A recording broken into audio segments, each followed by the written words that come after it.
আল্লাহর কসম লাগে, কথাগুলো শুনে যাবেন। দুনিয়াতে থাকা অবস্থায় যারা আখিরাতে বাজার করলো না, সওদা করলো না, পরকালে তাদের কি উপায় হবে সেই চিন্তা যারা করলো না, তাদের মতো হতভাগ্যই দুনিয়াতে আর কেউ নেই। আজরাইল কিন্তু ঘুষ নেয় না। আমি অনেক টাকা গান করতে করতে অনেক টাকার মালিক, বাড়ি গাড়ি সবই আছে, যদি বলি যে আপাতত আমার গাড়িটা নিয়ে যান, আমাকে কয়েকটা দিন সময় দেন, মানবে? কারো কথা মানবে?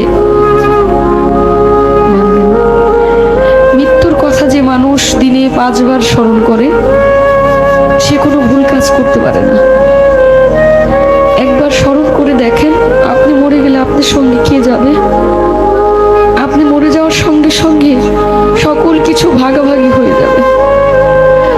আপনি মরার সঙ্গে সঙ্গে আপনার ব্যাংকে কি আছে সেটা নিয়ে আপনার সন্তান, আত্মীয় স্বজন সবাই একটা হইচই লাগাই দিবে, কিন্তু আপনি যে কোথায় যাবেন সেই চিন্তাটা কেউ করবে না।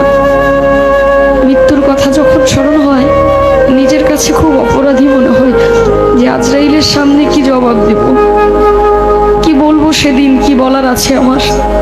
কিন্তু মালিকের কাছে একটাই চাওয়া, আমার নবী করিম সাল্লাল্লাহু আলাইহি ওয়াসাল্লামের কালেমা যেন আমার এই জবানে জারি হয়, আমি যেন মৃত্যুর সময় বলতে পারি কালেমায়ে তাইয়্যিবা লা ইলাহা ইল্লাল্লাহু মুহাম্মাদুর রাসূলুল্লাহ সাল্লাল্লাহু